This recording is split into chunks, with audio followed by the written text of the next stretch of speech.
নির্বাচনের আগেই ডক্টর ইউনূসের ভয়ঙ্কর বিদায়। এইদিকে মধ্যরাতে শেখ হাসিনা কঠিন ঘোষণা দিয়েছেন। বিস্তারিত জানতে ভিডিওগুলো দেখতে থাকুন।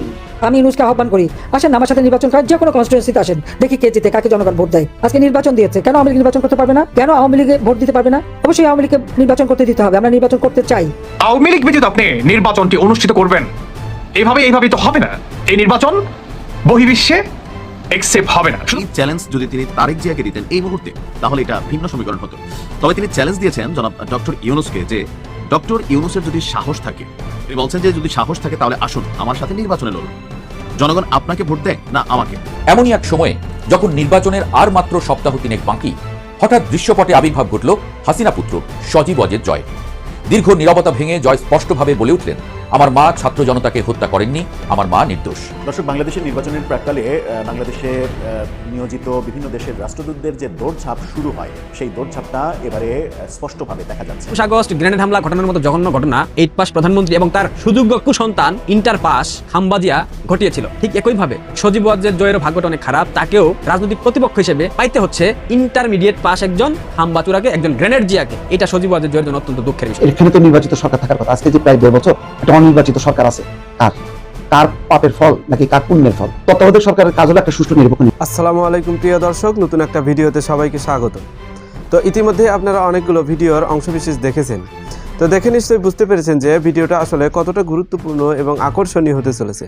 তো চলুন কথা না বাড়িয়ে সম্পূর্ণ ভিডিওটা দেখে আসি। দেখার আগে বলবো, যারা আমাদের চ্যানেলটি এখনও পর্যন্ত সাবস্ক্রাইব করেননি দয়া করে সাবস্ক্রাইব করে দিন। যারা ইতিমধ্যে সাবস্ক্রাইব করেছেন তাদের অসংখ্য ধন্যবাদ।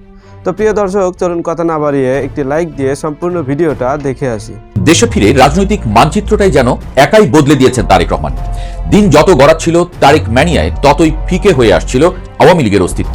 ঠিক এমনই এক সময়ে যখন নির্বাচনের আর মাত্র সপ্তাহ তিনেক বাকি, হঠাৎ দৃশ্যপটে আবির্ভাব ঘটল হাসিনা পুত্র সজীব ওয়াজেদ জয়ের। দীর্ঘ নীরবতা ভেঙে জয় স্পষ্টভাবে বলে উঠলেন, আমার মা ছাত্র জনতাকে হত্যা করেননি, আমার মা নির্দোষ। সামাজিক যোগাযোগ মাধ্যমে আওয়ামী লীগ সমর্থকদের অবস্থা পর্যবেক্ষণ করলে মনে হবে তৃষ্ণার্ত চাতক পাখি যেন বহুদিন পর বৃষ্টির দেখা পেয়েছে। দেশে রাজনৈতিকভাবে কোণঠাসা দলটির জন্য ঠিক এমন কিছুই দরকার ছিল। ভারতীয় সাংবাদিক শ্রীনিবাসন জৈনের নেওয়ার সাক্ষাৎকারটি সজীব ওয়াজেদ জয় নিজের এক্স হ্যান্ডেলে শেয়ার করার পর থেকেই ভার্চুয়াল জগতে আওয়ামী কর্মীদের মধ্যে নতুন প্রাণ চাঞ্চল্য লক্ষ্য করা যাচ্ছে। ওয়াশিংটন ডিসিতে বসে দেওয়া এই সাক্ষাৎকারে জয়ের কথাগুলো যেন দলটির জন্য এক পশলা অক্সিজেন। জয় স্বীকার করেছেন যে আওয়ামী লীগ সরকার আন্দোলনগুলোকে মিসহ্যান্ডেল বা ভুলভাবে মোকাবেলা করেছে। তবে তিনি জোর দিয়ে বলেন, তার মা শেখ হাসিনা কখনোই আন্দোলনকারীদের হত্যার নির্দেশ দেননি। সাংবাদিক জৈন যখন পাল্টা প্রশ্ন করেন, শত শত মানুষের মৃত্যু কি শুধু মিসহ্যান্ডেল শব্দের আড়ালে ঢাকা সম্ভব? জয়ের উত্তর ছিল বেশ কৌশলী। তিনি বলেন, শেখ হাসিনা যদি সত্যিই ক্ষমতা আঁকড়ে থাকতে চাইতেন তবে তিনি এখনো ক্ষমতায় থাকতেন। তিনি মূলত রক্তপাত এড়াতেই সরে দাঁড়িয়েছেন, কিন্তু পরিস্থিতি নিয়ন্ত্রণের বাইরে চলে গিয়েছিল।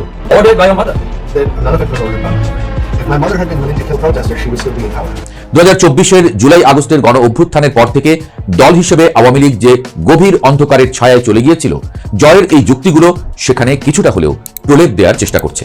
নির্বাচন ও দলের বর্তমান অবস্থান নিয়েও জয় খোলামেলা কথা বলেছেন, যেখানে মিশেছিল সাফাই এবং ক্ষোভ। 2018 সালের নির্বাচনে কিছু অনিয়ম হওয়ার কথা স্বীকার করলেও জয়ের দাবি, সুষ্ঠু ভোট হলেও আওয়ামী লীগই জিতত। আর 2024-এর নির্বাচন বয়কট ছিল বিরোধীদের নিজস্ব সিদ্ধান্ত। কিন্তু তার কণ্ঠে বর্তমান অন্তর্বর্তীকালীন সরকারের প্রতি তীব্র ক্ষোভ ফুটে উঠেছে। তিনি অভিযোগ করেন, ইউনূস সরকারের অধীনে আওয়ামী লীগকে নির্বাচনে অংশ নিতে দেওয়া হচ্ছে না, যা অগণতান্ত্রিক। তার দাবি, বর্তমান সরকার আওয়ামী লীগ কর্মীদের হত্যা করছে এবং সন্ত্রাসীদের মুক্তি দিচ্ছে। সাংবাদিক জৈন যখন জানতে চান আওয়ামী লীগ কি নির্বাচনে সহিংসতা ঘটাতে পারে, জয়ের উত্তর ছিল, তারা শান্তিপূর্ণ প্রতিবাদ চান, কিন্তু দমন পীড়ন চললে পরিস্থিতি সহিংস হতে পারে। রাজনৈতিক বিশ্লেষকরা মনে করছেন 2025-এর পর থেকে জয় যেভাবে নিজেকে আওয়ামী লীগের প্রধান মুখপাত্র হিসেবে উপস্থাপন করছেন এবং বর্তমান সরকারকে অবৈধ ও নির্বাচনকে কারচুপি বা রিগড বলে আখ্যা দিচ্ছেন, তা তার রাজনীতিতে সক্রিয় ফেরারই স্পষ্ট ইঙ্গিত। পুরনো দুর্নীতির অভিযোগগুলো উড়িয়ে দিয়ে জয় বলেছেন, তার বা তার পরিবারের বিরুদ্ধে কোটি কোটি ডলার দুর্নীতির কোনো প্রমাণ নেই। তার দাবির সপক্ষে তিনি FBI এর তদন্তের কথা উল্লেখ করেন, যা তার মার্কিন নাগরিকত্বের সময় করা হয়েছিল। তবে দলের কিছু মন্ত্রীর দুর্নীতির কথা স্বীকার করে তিনি বলেন, সবাইকে সবসময় নিয়ন্ত্রণ করা সম্ভব হয়নি। সাক্ষাৎকার শেষে সাংবাদিক জৈনের মন্তব্য ছিল তাৎপর্যপূর্ণ। আওয়ামী লীগের শাসনামলে অর্থনৈতিক উন্নয়ন হয়েছে সত্য, কিন্তু ভুলও কম হয়নি। জয়ের পাল্টা যুক্তি, বর্তমান অবস্থা তো আরও খারাপ। 2026-এর 12 ফেব্রুয়ারি নির্বাচনে আওয়ামী লীগ কার্যত নিষিদ্ধ বা সাইডলাইন্ড হলেও জয়ের মতো নেতারা দল পুনর্গঠনে মনোযোগ দিচ্ছেন। তারা এই নির্বাচনকে বর্জন করে একে রাজ্যাভিষেক বা করোনেশন হিসেবে অভিহিত করেছেন, যা তাদের মতে ইসলামিস্টদের ক্ষমতায় আনার একটি প্রক্রিয়া মাত্র। সাক্ষাৎকারে জয় নিশ্চিত করেছেন যে তার মা শেখ হাসিনা ভারতের নিরাপদে আছেন এবং দেশে ফিরতে চান, তবে বর্তমান পরিস্থিতিতে তা সম্ভব নয়। হাসিনা রাজনীতি থেকে অবসরের কথা ভাবলেও জয় মনে করেন আওয়ামী লীগের ভবিষ্যৎ এখনো উজ্জ্বল এবং এটি দেশের সবচেয়ে বড় দল। 2025 সালের পর থেকে জয় আওয়ামী লীগের নতুন মুখ হিসেবে উঠে আসছেন এবং দলের প্রেসিডেন্ট হিসেবে তার নামও গুঞ্জন আকারে শোনা যাচ্ছে। তারেক রহমান যেমন দেশে ফিরে বিএনপিকে চাঙ্গা করেছেন, জয় চাইছেন প্রবাসে থেকেই দলকে নেতৃত্ব দিতে। তবে ইন্টারপোলের রেড নোটিশ এবং দুর্নীতির মামলা তার ফেরার পথে বড় বাধা। তবুও দলের অনুসারীরা মনে করেন জয়ের মতো প্রযুক্তিবান্ধব নেতা আওয়ামী লীগকে আধুনিক করতে পারেন। তাদের দাবি, দেশের একটি বড় অংশের ভোটার এখনো আওয়ামী লীগকে সমর্থন করে, যা উপেক্ষা করার মতো নয়। এই শ্বাসরুদ্ধকর পরিস্থিতিতে রাজনীতির সমীকরণ আরো জটিল করে তুলেছেন প্রধান উপদেষ্টা ডক্টর মোহাম্মদ ইউনূস। সম্প্রতি তার দেওয়া একটি ইঙ্গিতবাহী বক্তব্য রাজনৈতিক মহলে ব্যাপক আলোচনার জন্ম দিয়েছে। প্রধান উপদেষ্টা বলেছেন, আওয়ামী লীগ যদি তাদের অতীতের কর্মকাণ্ডের জন্য সত্যিকারের অনুতপ্ত হয় এবং জনগণের কাছে ক্ষমা চায়, তবে জাতীয় পুনর্মিলন বা রিকনসিলিয়েশন সম্ভব হতে পারে। এই বক্তব্যটি যেমন এক দলকে আশাবাদী করছে, তেমনি বিপ্লবের আকাঙ্ক্ষা লালন করা বড় একটি অংশের মনে ক্ষোভও জন্মাচ্ছে। আওয়ামী লীগের ভেতরেও এটি নিয়ে দুই ধরনের মেরুকরণ তৈরি হয়েছে। এক পক্ষ মনে করছে রাজনীতিতে টিকে থাকতে হলে রিকনসিলিয়েশন বা সমঝোতার পথে হাঁটাই হবে বুদ্ধিমানের কাজ, কিন্তু জয়ের সাম্প্রতিক কঠোর সুর বলছে ভিন্ন কথা। তিনি যেন ক্ষমা চাওয়ার বদলে নিজেদের নির্দোষ প্রমাণের লড়াইয়ে বেশি মনোযোগী। জয় বারবার বলছেন সরকার ইসলামিস্টদের মুক্তি দিয়ে বাংলাদেশকে একটি ব্যর্থ ইসলামিক রাষ্ট্র বানানোর পথে ঠেলে দিচ্ছে। এই বয়ানটি মূলত আন্তর্জাতিক সম্প্রদায়, বিশেষ করে পশ্চিমা বিশ্ব এবং ভারতের সমর্থন পাওয়ার একটি ভূরাজনৈতিক কৌশল হিসেবে কাজ করছে। পশ্চিমা বিশ্ব ইতোমধ্যে একটি অংশগ্রহণমূলক নির্বাচনের জন্য চাপ দিচ্ছে।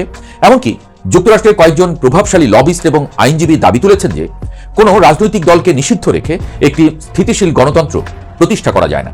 তারা আওয়ামী লীগের উপর থেকে রাজনৈতিক নিষেধাজ্ঞা তুলে দেওয়ার পক্ষে সোচ্চার হচ্ছেন। এর পেছনে ভারতের জোরালো সমর্থন এবং আঞ্চলিক নিরাপত্তার প্রশ্নটিও জড়িয়ে গেছে, কারণ ভারত কোনোভাবেই বাংলাদেশে কট্টরপন্থীদের উত্থান দেখতে চায় না, আর আওয়ামী লীগ সবসময় নিজেদের ধর্মনিরপেক্ষ শক্তির ঢাল হিসেবে জাহির করে এসেছে। তবে মাঠের বাস্তবতা এখনো আওয়ামী লীগের জন্য বেশ প্রতিকূল। 15 বছরের শাসনকালে যে রেপ্রেসিভ পলিটিক্স বা দমনমূলক রাজনীতির চর্চা হয়েছে দেশে, তার একটা বড় ব্যাকল্যাশ বা নেতিবাচক প্রতিক্রিয়া এখনো জনমনে প্রবল। বিশেষ করে জামায়াতে ইসলামীর নেতৃত্বাধীন জোটের ক্রমবর্ধমান শক্তি এবং বিএনপির বিপুল জনসমর্থন নির্বাচন পূর্ব পরিস্থিতিতে আওয়ামী লীগকে কোণঠাসা করে রেখেছে। জয় অভিযোগ করেছেন আওয়ামী লীগবিহীন নির্বাচন হবে একটি অ্যারেঞ্জড গেম, যা দেশের দীর্ঘমেয়াদী স্থিতিশীলতা নষ্ট করবে।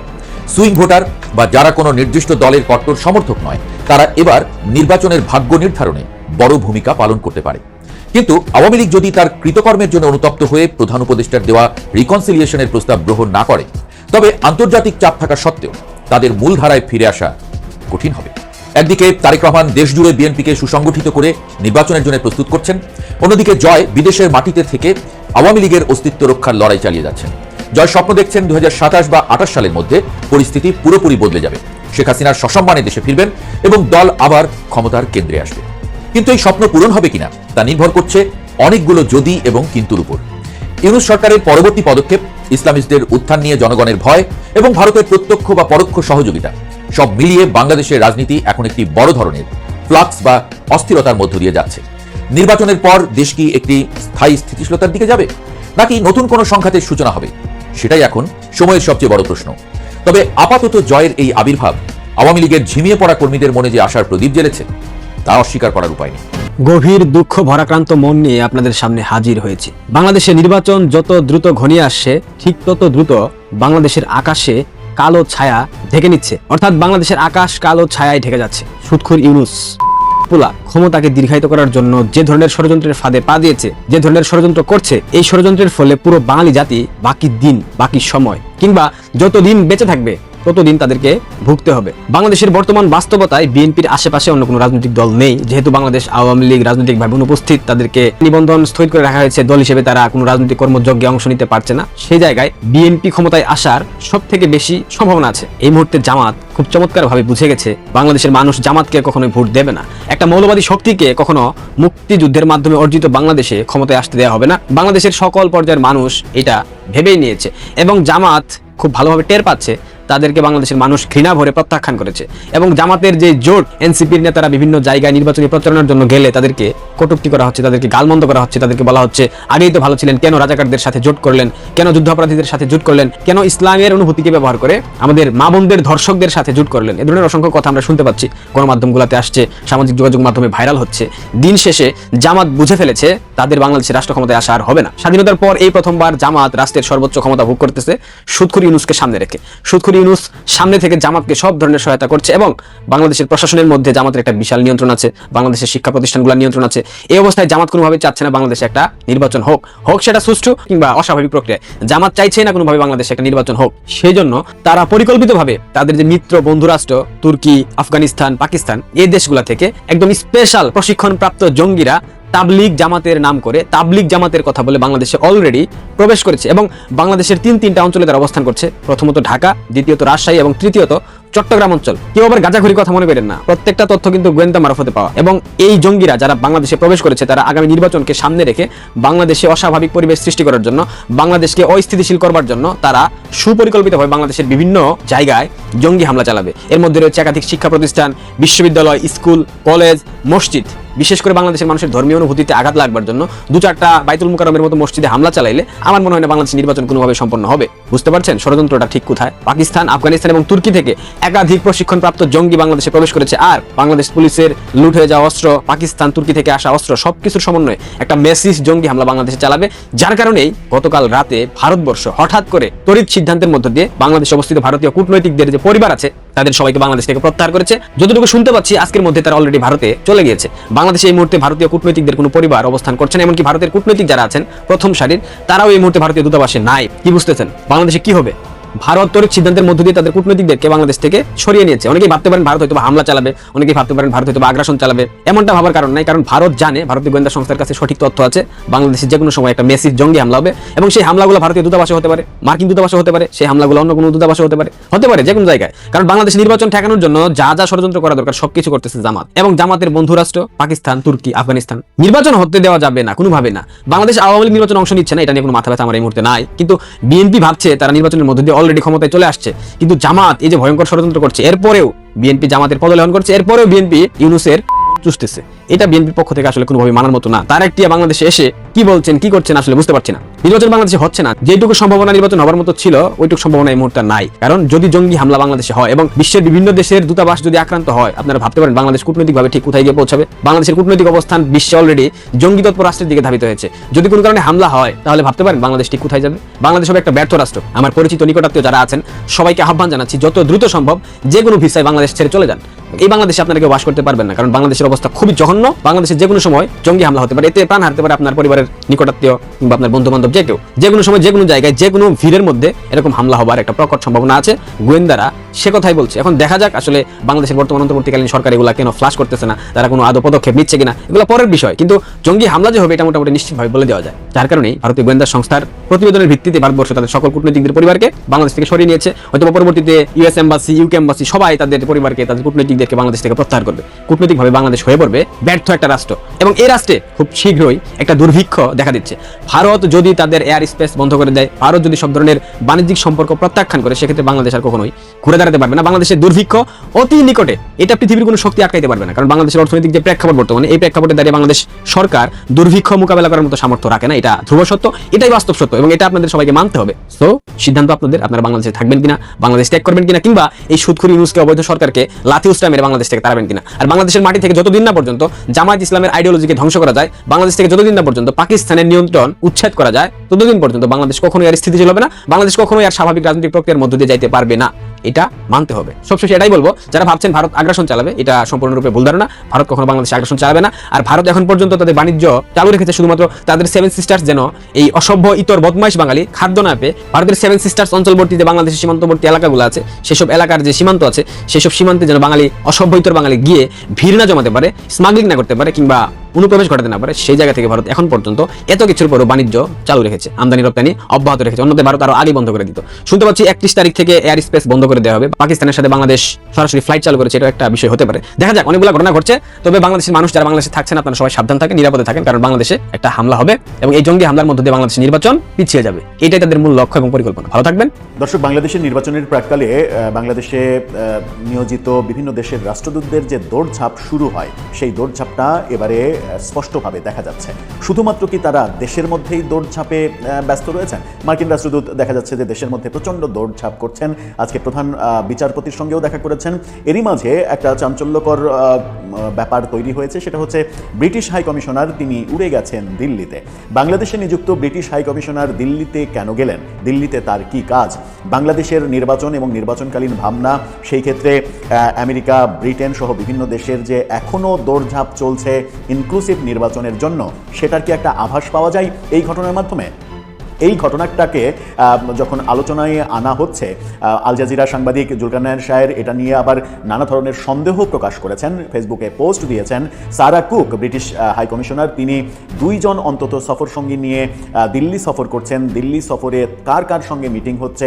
অতি উৎসাহী আওয়ামী অ্যাক্টিভিস্ট বলার চেষ্টা করছেন যে সারা কুক দিল্লিতে শেখ হাসিনার সঙ্গে মিটিং করতে পারেন, যখন কিনা আমরা তাকে এর আগে দেখেছি আমেরিকার প্রতিনিধি সারা কুক, তাদেরকে দেখেছি যে বিদেশে বাংলাদেশের বিভিন্ন রাজনৈতিক ব্যক্তির সঙ্গে এর আগে মিটিং করেছেন। সেই ধারাবাহিকতা রক্ষা হবে কিনা, নাকি ভারতীয় কর্তৃপক্ষের সঙ্গে এক ধরনের আলাপ আলোচনা সেরে নিতে চাইছেন? চলুন একটু জেনে দেখি কি হচ্ছে সারা কুককে কেন্দ্র করে। ব্রিটিশ হাই কমিশনার কেন উড়ে গেলেন হঠাৎ করে দিল্লিতে? থাকবেন পলিটিক্স টিভির নিয়মিত। দর্শক, বলছিলাম ব্রিটেনের হাই কমিশনার বাংলাদেশে নিযুক্ত সারা কুকের কথা। 2 জন সফর সঙ্গী নিয়ে তিনি দিল্লি গেছেন। গতকালকে রাতে তিনি দিল্লি গেছেন এবং দিল্লির এয়ার ইন্ডিয়ার ফ্লাইট AI-238 এই নাম্বারের ফ্লাইটে তিনি দিল্লি উড়ে গেছেন, এরকম তথ্য নিশ্চিত হওয়া গেছে। তার এই যাওয়া নিয়ে চতুর্দিকে নানা ধরনের গুঞ্জন চলছে এবং বাংলাদেশে বিভিন্ন দেশের দূতাবাসের কর্মকর্তারা যখন বাংলাদেশের বিভিন্ন স্টেক হোল্ডারদের সঙ্গে কথা বলছেন, সারা কুককেও আমরা দেখেছি নির্বাচনকালীন সময়ে নানা রকমের দৌড়ঝাঁপ করতে বাংলাদেশের মধ্যেই, তখন হঠাৎ করে তার দিল্লিতে উড়ে যাওয়া। এরই মাঝে আমরা দেখেছিলাম যে ভারতে নিযুক্ত মার্কিন হাই কমিশনার তিনি আমেরিকায় গিয়েছিলেন, সেখানে আমাদের নিরাপত্তা উপদেষ্টার সঙ্গে বৈঠক করেছেন। সব মিলিয়ে মনে হচ্ছে যে সব দৌড়ঝাঁপ আগামী নির্বাচনকে কেন্দ্র করে। আগামী নির্বাচনকে কেন্দ্র করে কি হচ্ছে, কেন হচ্ছে? আল জাজিরার সাংবাদিক জুলকারনাইন শাহের একটা ফেসবুক পোস্ট দিয়েছেন, সেখানে তিনি বলার চেষ্টা করেছেন, তার ফেসবুক পোস্টটা দেখে নিন। তিনি প্রথমে আওয়ামী শাসন আমলের সমালোচনা করেছেন।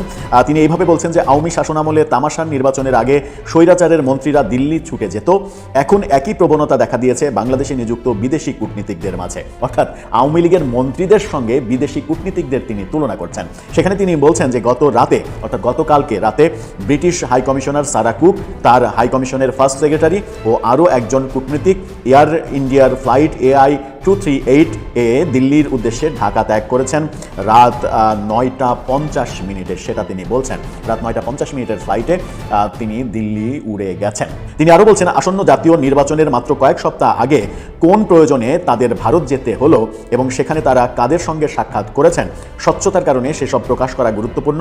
আশা করি তারা নিজ উদ্যোগেই তা প্রকাশ করবেন। তিনি আশা করছেন যে সারা কুক তিনি নিজ উদ্যোগেই এটা প্রকাশ করবেন যে দিল্লিতে কেন উড়ে গেলেন। গত ভোরবেলায় আমরা দেখেছি শেখ হাসিনা পুত্র সজীব ওয়াজেদ জয়, এই জুলকারনাইন শাহেরই প্রতিষ্ঠান, মানে তিনি যে প্রতিষ্ঠানে কর্মরত আল জাজিরা, সেই আল জাজিরাতে দীর্ঘ সাক্ষাৎকার প্রকাশ হয়েছে। সেই সাক্ষাৎকারে সজীব ওয়াজেদ জয় আবারও বলেছেন নির্বাচন বয়কটের কথা। নির্বাচনে তারা মানে সবাইকে নির্বাচন বয়কটের আহ্বান জানাচ্ছেন। নির্বাচন কেন্দ্রে কেউ যাবে না, আওয়ামী লীগের ভোটাররা।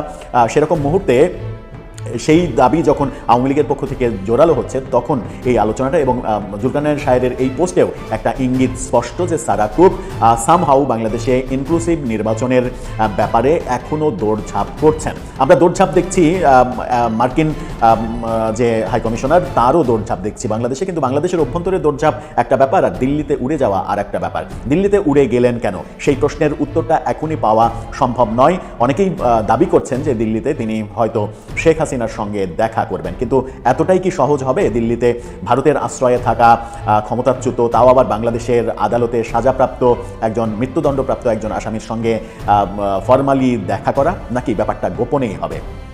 সব মিলিয়ে একটা বার্তা আসছে, সেটা হচ্ছে যে বিদেশি বিভিন্ন কর্তৃপক্ষ এখনো বাংলাদেশের নির্বাচনের যে মোটিভ নিয়ে নির্বাচনের কার্যক্রম এগোচ্ছে সেই মোটিভের বাইরে গিয়ে ইনক্লুসিভ নির্বাচনের ব্যাপারটা এখনো তাদের মাথায় হয়তো কাজ করছে। কিন্তু সেই কাজ করে কি কোনো লাভ রয়েছে? যখন রাত পোহালে নির্বাচনের ক্যাম্পেইন শুরু হয়ে যাচ্ছে, আজকে প্রতীক বরাদ্দ হয়ে গেছে, কালকে থেকেই বিভিন্ন দল, বিএনপি, জামাত সহ বিভিন্ন দল, তারা নির্বাচনের প্রচারের জন্য ব্যাপক কর্মসূচি হাতে নিয়েছেন। তারেক রহমান ছুটে যাচ্ছেন, আজকে রাতেই চলে যাচ্ছেন সিলেটে, সেখানে হযরত শাহজালালের মাজার জিয়ারত করবেন। একই দিনে তিনি ওই অঞ্চলের 7টি জেলায় জনসভা করবেন। সেই খবরগুলো আমরা যখন জানি, তার মানে হচ্ছে যে নির্বাচনের উত্তাপ যখন পরিপূর্ণভাবে আমরা পাচ্ছি, তখন সারা কুকের উদ্দেশ্য যদি এরকম হয় যে বাংলাদেশে এখনও তিনি কিংবা তার দেশ কিংবা তার মিত্রশক্তিরা ইনক্লুসিভ নির্বাচন চাইছে, তার জন্য দৌড়ঝাঁপ করছে এবং আওয়ামী লীগের সঙ্গে এক ধরনের যোগাযোগের চেষ্টা করছে, সেটা কতটা ফলপ্রসূ হবে সেটা একটা বড় ব্যাপার। আবার সারা কুক যখন দিল্লিতে ছুটে যাচ্ছেন, তখন আমরা ইইউ রাষ্ট্রগুলোর অবস্থান আবার ভিন্ন রকমের দেখছি। তারা কিন্তু ইনক্লুসিভ নির্বাচনের সংজ্ঞাই পাল্টে ফেলেছে। এর আগে তাদের অবস্থান যেটা ছিল, ইনক্লুসিভ নির্বাচন বলতে আওয়ামী লীগের অংশগ্রহণ তারা বোঝাচ্ছিল, কিন্তু সর্বশেষ তাদের অবস্থানে কিন্তু ইনক্লুসিভ নির্বাচনের সংজ্ঞা তারা পাল্টে ফেলেছে। সেরকম অবস্থায় সারা কুকের এই সফরটা কি বার্তা দিচ্ছে, হয়তো 2-4 দিনের মধ্যেই ব্যাপারগুলো স্পষ্ট হবে। এবং তিনি এমন একটা সময় উড়াল দিলেন যখন কিনা একদিন পরেই বিভিন্ন ধরনের মাধ্যমে খবর পাওয়া যাচ্ছে যে 23 তারিখ শুক্রবার দিল্লিতে একটি অর্গানাইজেশনের সংবাদ সম্মেলনে শেখ হাসিনা ভার্চুয়ালি হোক কিংবা অডিও বার্তা দিয়ে হোক তার অংশগ্রহণ থাকবে। দর্শক, আপনার মতামত কি এ ব্যাপারে জানিয়ে লিখতে পারেন আমাদের কমেন্ট বক্সে। নির্বাচনের গতিধারা পথে পথে যখন কি তারেক রহমান বেরোবেন, ডাক্তার শফিকুর রহমান বেরোবেন, তখন কিন্তু বোঝা যাবে যে দলীয় নেতাকর্মীর বাইরে সাধারণ মানুষের পার্টিসিপেশনটা কোন দিকে যায়, তার উপরে নির্ভর করবে এবারের সিলেট সরগরম। তারেক রহমান গেছেন, শাহজালাল মাজার জিয়ারত করবেন, আরো একটি মাজার জিয়ারত করবেন, কালকে থেকে আনুষ্ঠানিকভাবে শুরু করবেন। বলা যায় আসলে আজকে থেকেই শুরু হয়ে গেছে। এটা শুধু সিলেট না, সিলেট এবং আশেপাশের সমস্ত জেলাগুলোতে তীব্র এখন আলোড়ন তৈরি হয়েছে তার এই সফরকে ঘিরে। এই সফরের গুরুত্বটা কি? গুরুত্বটা আছে। বাংলাদেশের ইতিপূর্বে যদি বিশ্লেষণ করেন, হাসিনা এবং খালেদা দুই নেত্রীর যখন কি সফরে বেরোতেন, তাদেরকে ঘিরে মানুষের যে উৎসব, মানুষের যে আগ্রহ উদ্দীপনা, সেটা দেখে আপনি বিচার করতে পারেন, বিশ্লেষণ করতে পারেন যে আসলে নির্বাচনের গতিধারা কোন দিকে যাচ্ছে, গতিপথ কোন দিকে বদলাচ্ছে। আমি নিজের অভিজ্ঞতা থেকে বলি, আমার সৌভাগ্য হয়েছে শেখ হাসিনা এবং খালেদা জিয়া উভয় দুই নেত্রীর সঙ্গে নির্বাচনী সফরের সঙ্গী হইতে। আমি তখনই অনুমান করেছি যে এবার কোন দল ক্ষমতা আসছে, কোন দল ক্ষমতা আসছে। পরিষ্কার ছিল, কারণ আমরা ফিক্সড ছিলাম না যে হাসিনার সঙ্গে বা খালেদা জিয়ার সঙ্গে আমরা পাল্টাপাল্টি করতাম। 21 টেলিভিশনে যখন ছিলাম তখনকার কথা বলছি। সেই সৌভাগ্যটা হয়েছে, শেখ হাসিনার সঙ্গে যেতে পেরেছি, খালেদা জিয়ার সঙ্গেও যেতে পেরেছি। দুই রকম দুই চিত্র ধরা পড়ছে। তো এবার একইভাবে তারেক রহমানকে ঘিরে কয়েকটা কারণে মানুষের কৌতূহল, রীতিমতো আবেগ, উচ্ছ্বাস। একটা হচ্ছে প্রয়াত প্রেসিডেন্ট জিয়াউর রহমানের পুত্র তিনি, সদ্য প্রয়াত বেগম খালেদা জিয়ার পুত্র তিনি। এই জিয়া পরিবারের বলতে গেলে তিনি এখন হাল ধরেছেন, বিএনপি পরিবারের হাল ধরেছেন তিনি, তার হাতেই সবকিছু। 17 বছর ছিলেন না, মানুষ মাঝে মধ্যে ঝিরঝির করা অস্পষ্ট ছবি দেখেছে, এখন মানুষ কাছ থেকে দেখতে চায়। যতই বলেন না কেন, দূর থেকে একটা তারকাকে আপনার মুভিতে দেখা আর সামনে দেখার মধ্যে অনেক তফাৎ। তো এখন রাজনীতির উজ্জ্বল তারকা তিনি, তাকে এক নজর দেখার জন্য মানুষের যে উপচে পড়া ভিড়, সেটার মাত্রাটা কতটুকু সেটার উপর নির্ভর করবে। যদিও এবার নিরাপত্তার কারণে নিরাপত্তা কর্মীরা সতর্ক থাকবেন যাতে তারেক রহমানের কাছে খুব বেশি কেউ মানুষ ভিড়তে না পারে, এইটা থাকবে। তারপরেও একটা মানে অবস্থা যে আবেগ উচ্ছ্বাস, সেটা বোঝা যাবে, সেটা চাপা রাখা যাবে না। আবার ডাক্তার শফিকুর রহমান যখন বেরোবেন, তখন দলীয় নেতা কর্মীদের বাইরে সাধারণ মানুষের পার্টিসিপেশনটা কত থাকে সেটার উপর নির্ভর করবে। এটা থেকেই আপনি বুঝতে পারবেন যে নির্বাচনের গতিধারা, সাধারণ মানুষ ধরেন 40% বা 50% তাদের অবস্থা, তারা যেদিকে মন নেবে সেদিকে যাবে। দল বেশি মানুষ করে না, কিন্তু সাধারণ মানুষ যারা ভালো মন্দ দেখে সিদ্ধান্ত নেয়, তাদের সংখ্যাটা বেশি। তো তাদের আগ্রহটা কোন দিকে?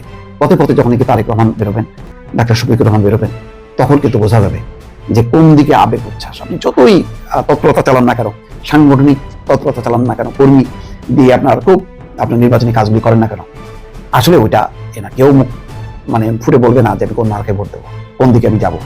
কিন্তু আপনি বুঝতে পারবেন যে নেতারা প্রধান মুখ তো দুইটা, একটা হচ্ছে তারেক রহমান, একটা হচ্ছে ডাক্তার শফিকুর রহমান। তাদেরকে ঘিরে দেখবেন যে দলীয় নেতাকর্মীর বাইরে সাধারণ মানুষের পার্টিসিপেশনটা কোন দিকে যায় তার উপরে নির্ভর করবে এবারের ভোট। এটার ব্যত্যয় করবে না, আগেও তাই হয়েছে, এখনো তাই হবে আমার বিশ্বাস। প্রিয় দর্শক, আশা করছি সম্পূর্ণ ভিডিওটা মনোযোগ দিয়ে দেখেছেন। দেখে কি বুঝলেন, কি জানলেন, আপনাদের গুরুত্বপূর্ণ মতামতগুলো আমাদের কমেন্ট বক্সে জানিয়ে দিন। পারলে ভিডিওটা শেয়ার করে অন্যকে দেখার সুযোগ করে দিন।